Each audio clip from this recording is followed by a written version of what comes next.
Welcome back அரிமா விழித்திரு. ESIC insured person மற்றும் அவங்க family மெம்பர்ஸோட பிறந்த தேதியில் திருத்தம் செய்கிறது சம்மந்தமாக இஎஸ்ஐசியில் ரீசெண்டாக ஒரு ஆர்டரை வெளியிட்டிருக்காங்க. அதாவது இது வரைக்கும் டேட் ஆஃப் பர்த்தில் 3 வருஷம் அப்படி இல்லாட்டினா அதுக்கு மேலே வித்தியாசம் இருந்துச்சுன்னா அதை சரி செய்கிறதுக்கு ஆதாரை யூஸ் பண்ணுவோம். ஆனால் இப்போது டேட் ஆஃப் பர்த்துக்கான ப்ரூஃபாக இனி ஆதார் அட்டையை ஆதாரமாக யூஸ் பண்ணக்கூடாது அப்படின்னு இந்திய தனித்துவ அடையாள ஆணையமான UIDAIயில் ரீசெண்டாக ஆர்டரை வெளியிட்டிருந்தாங்க. இதுவும் உங்களுக்கு தெரியும். இது சம்மந்தமாக நம்ம ஏற்கனவே ஒரு பதிவில் இதே சேனலில் பார்த்துருக்கோம்.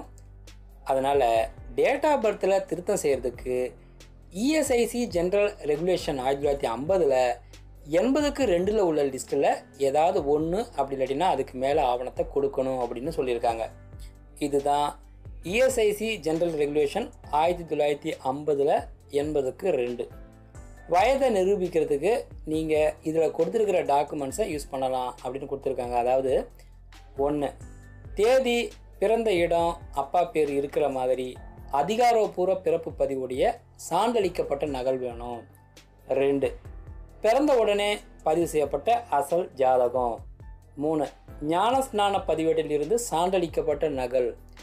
ஞானஸ்நானம் அப்படின்னா என்னன்னா ஒரு சிறப்பு மத விழாவை குறிக்கிற தேவாலயத்தால் வழங்கப்பட்ட காகிதம். 4 பிறந்த தேதி, அப்புறம் அப்பா பேர் இருக்கிற மாதிரி ஸ்கூல் ரெக்கார்டில் இருந்து சான்றளிக்கப்பட்ட நகல். 5 ரீஜனல் ஆஃபீஸில் ஏற்றுக்கக்கூடிய வேறு ஏதாவது பொருந்தக்கூடிய ஆவணம். மேலும் 3 வருஷம் இல்லை அதுக்கு மேலே வயசில் திருத்தம் செய்யணும்னா அவங்க ஒரு மெடிக்கல் ரெஃப்ரியை சந்திக்கணும்.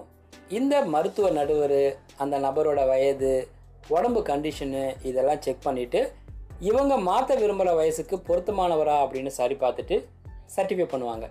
மேலும் நிரந்தர ஊனத்தை ஏற்படுத்துகிற எந்த ஒரு விபத்துக்கும் முன்னாடியே அந்த நபர் அப்ளை செஞ்சுருந்தால் மட்டும்தான் டேட் ஆஃப் பர்த்தை மாற்ற முடியும் அப்படின்னு கொடுத்துருக்காங்க.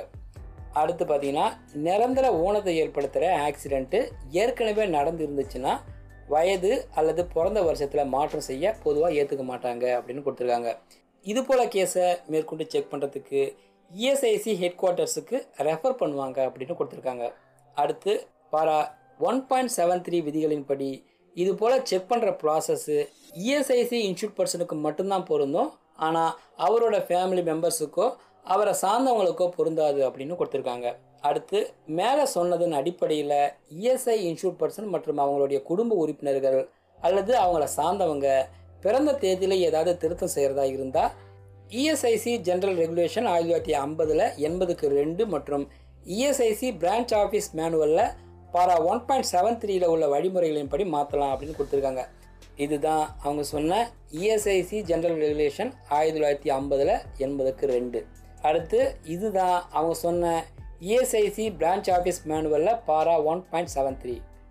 இந்த பதிவு உங்களுக்கு பிடிச்சிருந்தால் லைக் பண்ணுங்கள், சேனலை சப்ஸ்கிரைப் பண்ணுங்கள். இன்னும் பயனுள்ள அடுத்த பதிவு சந்திப்போம். நன்றி, வணக்கம்.